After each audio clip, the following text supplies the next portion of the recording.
Assalamualaikum anak-anak, selamat pagi. Pada video kali ini Pak Reza akan membahas tentang organ pencernaan manusia.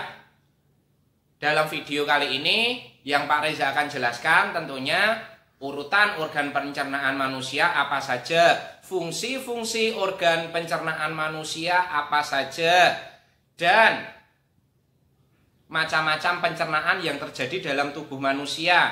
Jadi tolong disimak baik-baik ya anak-anak. Jangan lupa juga siapkan buku catatannya untuk mencatat materi yang ada di dalam video kali ini. Tetap semangat, tetap fokus memperhatikan video yang Pak Reza buat kali ini.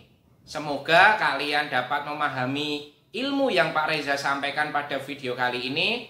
Ya, langsung saja kita masuk ke dalam video materi pencernaan manusia. Pencernaan pada manusia dibuat oleh Muhammad Reza Arsyida Fajri dari SD Muhammadiyah Sleman. Assalamualaikum warahmatullahi wabarakatuh. Pesan Pak Reza sebelum masuk ke materi. 1. Berdoa terlebih dahulu supaya diberi kemudahan dalam menerima ilmu yang Pak Reza sampaikan. 2. Siapkan alat tulisnya untuk mencatat materi-materi yang ada di dalam video. 3. Perhatikan dan dengarkan baik-baik supaya ilmu yang disampaikan dapat diambil dengan baik dan sempurna. Urutan organ pencernaan manusia. Nah, gambar organ pencernaan manusia seperti itu ya anak-anak. Yang pertama, organ pencernaan manusia yang pertama tentu saja mulut atau rongga mulut. Kedua, kerongkongan atau nama lainnya esofagus. Ketiga, lambung. Keempat, usus halus. Kelima, usus besar. Keenam, yang terakhir sendiri adalah anus. Nah, setelah 6 organ pencernaan utama manusia, pencernaan manusia juga dibantu oleh beberapa. 1. Hati. 2. Empedu. 3. Pankreas. 4. Rektum. Jadi, urutan organ pencernaan manusia yang benar, yang utama adalah rongga mulut, kedua kerongkongan, ketiga lambung, keempat usus halus, kelima usus besar, keenam anus. Untuk hati, empedu, pankreas, rektum adalah organ pencernaan yang membantu proses pencernaan pada manusia.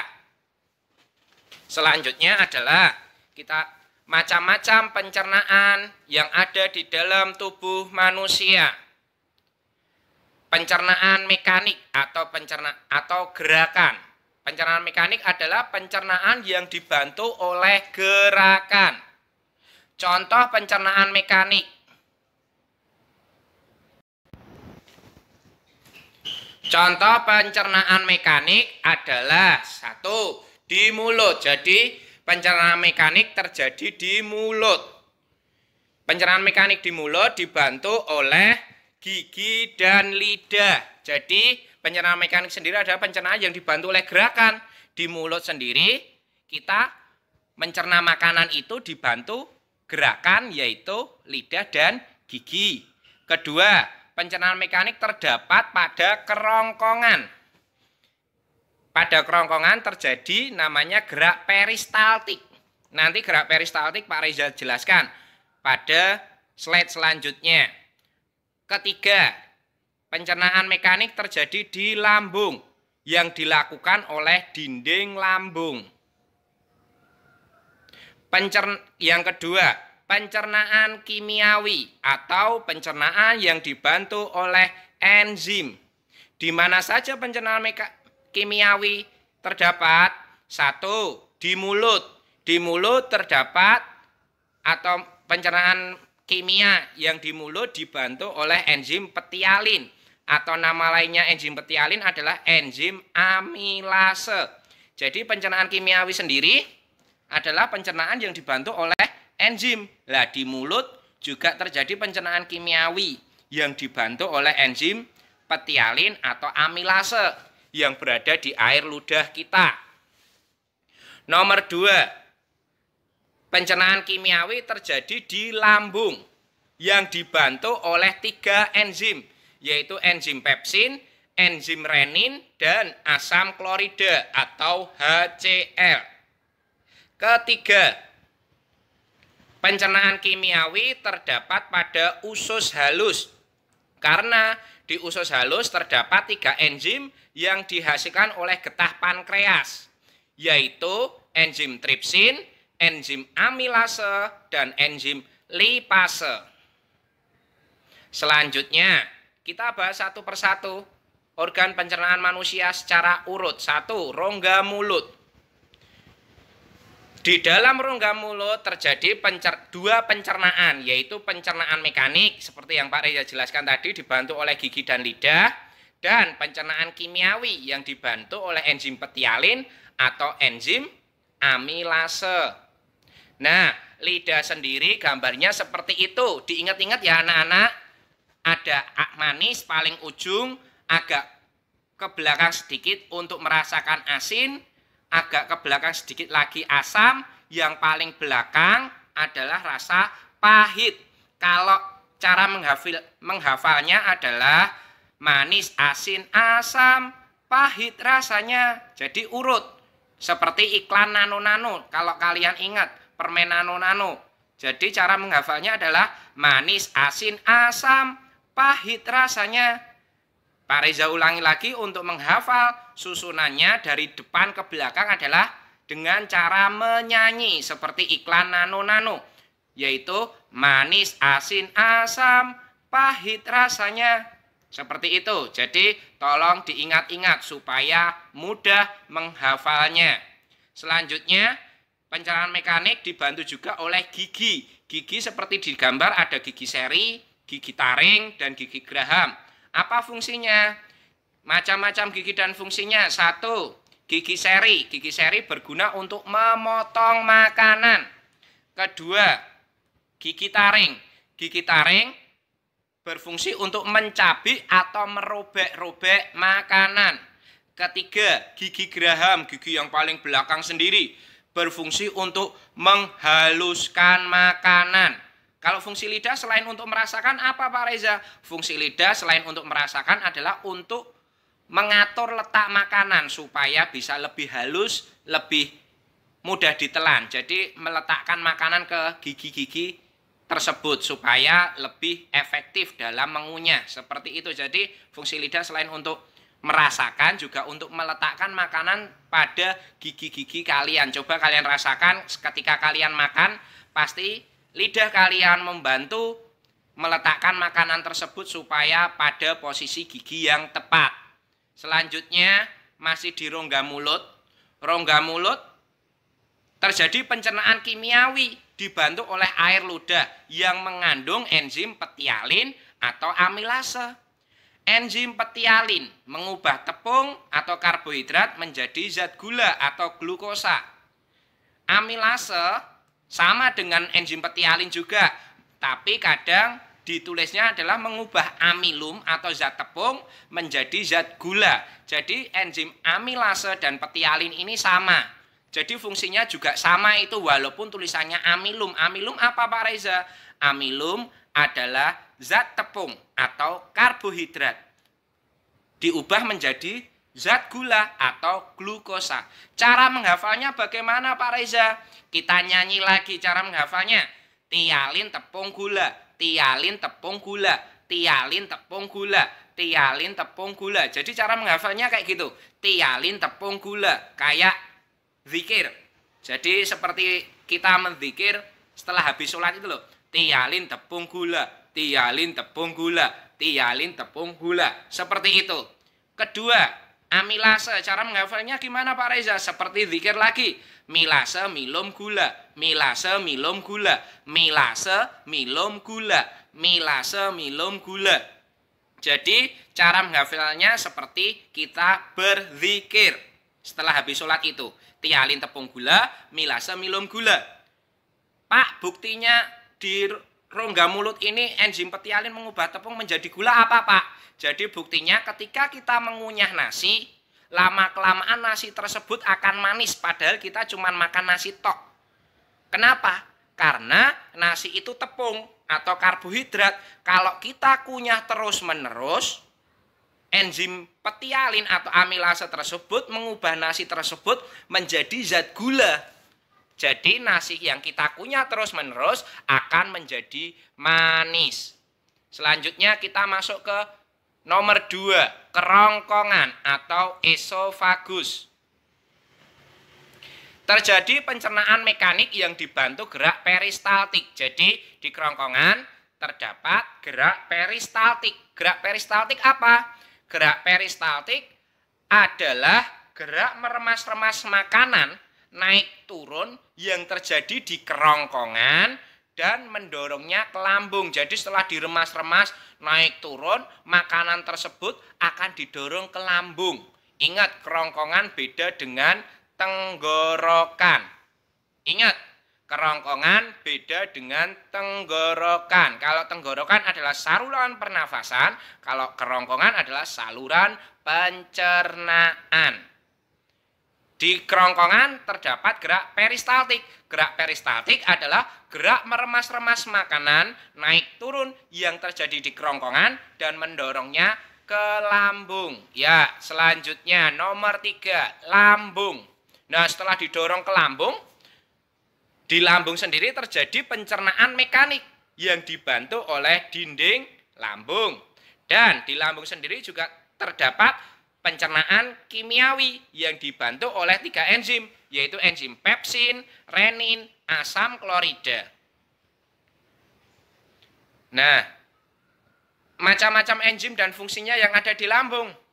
1, ada, ini sama ya, cuman cara menghafalnya untuk cara menghafal saja. Ada enzim PRAK. PRAK itu apa? P yang pertama adalah pepsin. R yang kedua adalah renin. Yang ketiga AK. AK itu adalah asam klorida atau sering disebut HCl. Selain menghafal 3 enzim tersebut dengan PRAK singkatannya, juga bisa disingkat dengan cara perih atau enzim perih. Kalau iklan obat lambung itu biasanya, aduh mas, perut lambungku perih. Nah, perih. Perih itu apa? PE, pepsin. RI, renin. H, HCl. Nama lain HCl adalah asam klorida. Jadi enzim PRAK atau enzim perih ini sama, cuman singkatannya saja. Mau milih yang PRAK atau yang perih, sama saja, pepsin, renin, asam klorida atau pepsin, renin, HCl. Silahkan, cara menghafalnya bebas, bisa yang mana saja. Fungsinya apa Pak Reza? Enzim 3 tersebut. 1, kita bahas satu persatu. Pepsin, mengubah protein menjadi pepton. Singkatannya adalah PPP atau P3. Mengubah protein menjadi pepton. Nomor 2, ini yang sering keluar di ujian nasional. Renin, enzim yang paling sering keluar di ujian nasional ini. Renin, mengendapkan protein susu menjadi kasein. Jadi kadang disebutnya protein susu, kadang juga kasein susu. Fungsi renin adalah mengendapkan kasein susu menjadi kasein. Nomor 3, HCl atau asam klorida. HCl atau asam klorida fungsinya ada 2. 1, membunuh kuman penyakit yang masuk bersama makanan.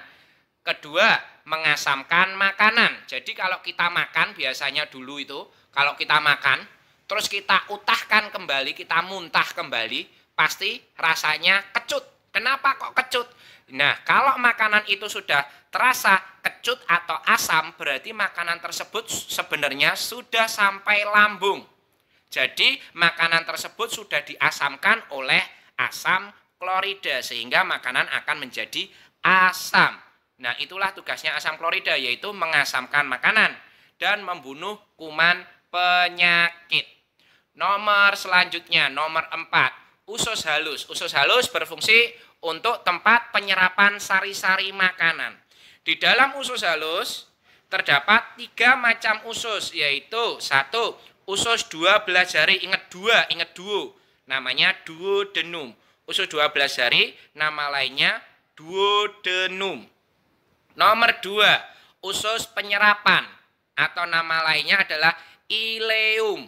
Usus penyerapan nama lainnya ileum. Nah, disinilah tempat untuk penyerapan sari-sari makanan yang dilakukan oleh villi atau jonjot. Setelah sari-sari makanan diserap oleh villi atau jonjot, sari-sari makanan tersebut diedarkan oleh darah ke seluruh tubuh.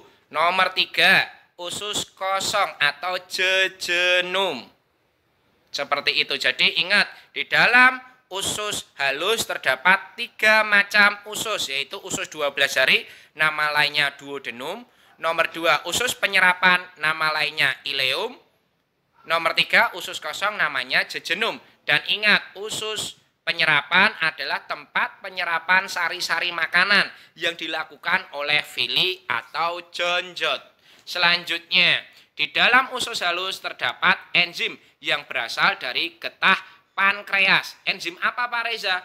Singkatannya adalah enzim tali. T besar, A besar, L besar, I kecil. T yang pertama, tripsin. Pepton mengubah pepton menjadi asam amino.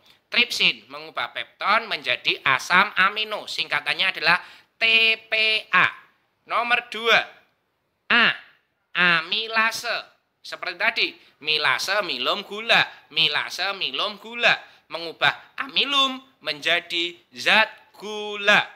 Ketiga adalah lipase. Lipase, ingat L. Jadi nek lipase ingat L. 4L. Lemak, jadi L yang pertama adalah lipase.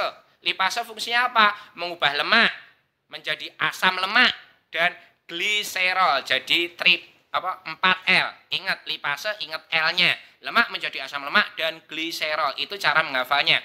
Ingat, usus halus, usus itu panjang seperti tali. Berarti enzimnya seperti tali. Tali apa? T, tripsin. A, amilase. Lipase. Tripsin, pepton menjadi asam amino. A, amilase. Milum menjadi gula atau amilase mengubah zat amilum menjadi zat gula atau milase milum gula, milase milum gula. Lipase atau lemak mengubah lemak menjadi asam lemak dan gliserol. Diingat-ingat ya anak-anak, karena enzim tali ini sering muncul di ujian nasional. Ingat, enzim tali ini sering muncul di ujian nasional, terutama adalah lipase. Lipase ini paling sering keluar di ujian nasional. Selanjutnya, nomor 5, usus besar. Fungsi usus besar ada 2. Yang pertama, tempat penyerapan air dan mineral. Fungsi usus besar yang pertama adalah tempat penyerapan air dan mineral. Soal yang sering muncul, tempat penyerapan air dan mineral adalah titik-titik. Cetol itu, usus besar. Jadi soalnya seperti itu biasanya. Air dan mineral di dalam tubuh kita diserap melalui titik-titik. Cetol itu jawabannya, usus besar. Nomor 2, tempat pembusukan makanan yang dibantu oleh bakteri E. coli. Jadi tempat pembusukan makanan. Jadi sisa-sisa makanan kan sari-sari makanannya sudah diserap oleh usus halus. Nah, sisa makanan yang tidak terpakai itu di dalam usus besar akan diserap airnya dan mineralnya lagi. Nah, setelah makanan itu sudah diserap sari-sari makanannya, diserap air dan mineralnya, maka sama bakteri E. coli sisa makanan tersebut akan dibusukkan menjadi feses. Feses itu apa Pak Reza? Feses adalah kotoran manusia yang kita buang setiap kali buang air besar. Jadi feses adalah kotoran yang sering kita buang di WC ketika buang air besar. Ya. Selanjutnya, tempat untuk menampung makanan yang telah dibusukkan bernama rektum. Jadi tempat untuk menampung feses itu tadi namanya rektum. Jadi feses ditampung di dalam rektum. Seperti itu. Nomor 6, anus. Anus adalah tempat keluarnya feses. Feses seperti yang Pak Reza jelaskan tadi adalah air besar atau kotoran manusia yang sangat bau sekali. Jadi tempat keluarnya feses adalah anus. Diingat-ingat nggih. Jadi seperti itu. Nah, 6 organ pencernaan utama manusia sudah Pak Reza bahas. Selanjutnya adalah bonus, yaitu organ pencernaan lainnya yang membantu dalam tubuh manusia supaya tubuh kita tetap sehat. Organ pencernaan lainnya seperti apa? Apa saja? 1, ya kita bahas satu persatu. Hati. Fungsi hati adalah 1, menetralkan racun. Jadi kalau ada racun yang masuk, siapa yang menetralkan pertama kali? Adalah hati. Jadi menawarkan racun, menetralkan racun supaya racunnya tidak terlalu bahaya. Seperti itu. Kedua, menghasilkan empedu. Jadi hati tersebut menghasilkan namanya getah empedu. Nanti empedu juga ada fungsinya tersendiri. Nomor 3, mengubah provitamin A menjadi vitamin A. Jadi hati sendiri mengubah provit A menjadi vit A. Nomor 4, menyimpan vitamin dan mineral yang berlebih. Jadi ketika kita makan vitamin dan mineral yang berlebih, maka akan disimpan oleh hati. Ketika kita kekurangan mineral dan vitamin, hati akan mengeluarkan vitamin dan mineral tersebut. Jadi fungsinya adalah menyimpan dan mengeluarkan vitamin ketika kita membutuhkannya.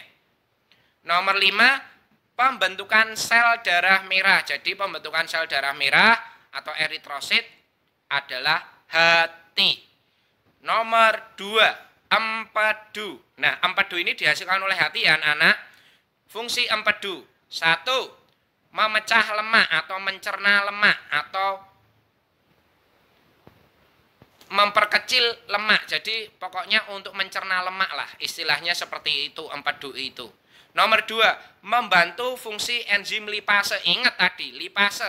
Lipase mengubah lemak menjadi asam lemak dan gliserol. Jadi yang memecah lemak emang lipase, tapi dibantu oleh namanya empedu. Nomor 3, membantu mengeluarkan racun di dalam tubuh. Jadi empedu fungsi yang lainnya nomor 3 adalah membantu mengeluarkan racun dalam tubuh manusia. Selanjutnya nomor 3, pankreas. Fungsi pankreas nomor 1, pankreas menghasilkan getah pankreas yang mengandung enzim tripsin, amilase, dan lipase. Jadi pankreas sendiri menghasilkan enzim tali yang bermuara ke usus halus. Jadi enzim tersebut fungsinya seperti yang Pak Reza jelaskan pada enzim pada usus halus tadi, seperti itu. Nomor 2, menghasilkan hormon insulin yang berfungsi untuk mengikat glukosa dari darah.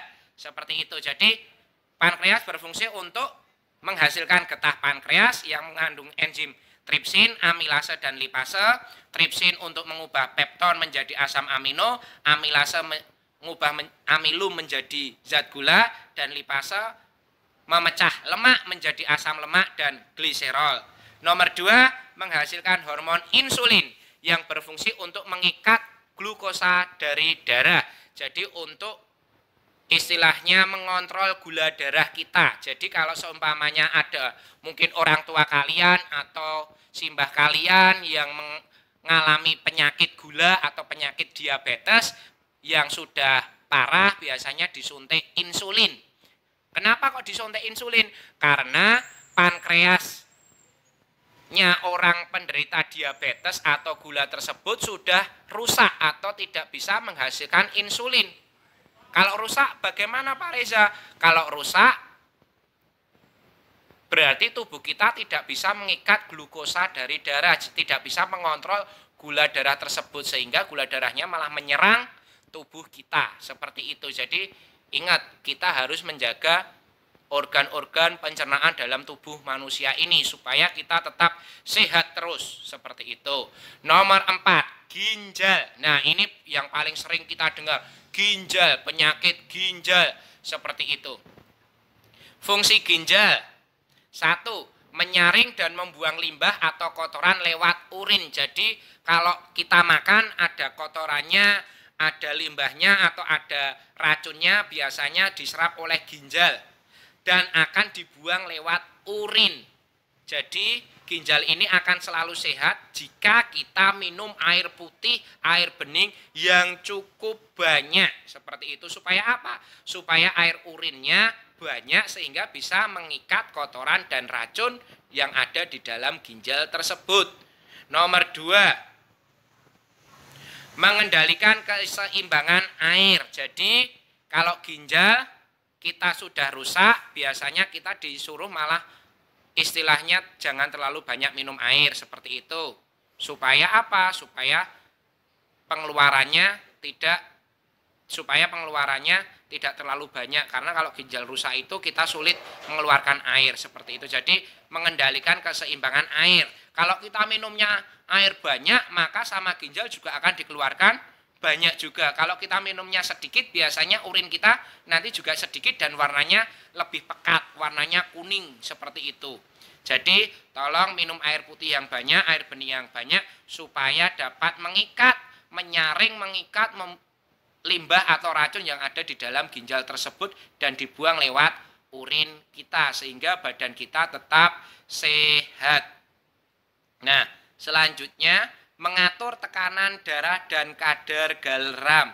Jadi ginjal sendiri fungsinya adalah mengatur tekanan darah dan kadar garam kita. Jadi kalau kita makan garam terlalu banyak maka dapat menyebabkan kerusakan ginjal. Jadi kurangi makan garam karena ginjal berfungsi untuk mengatur kadar garam dan tekanan darah kita.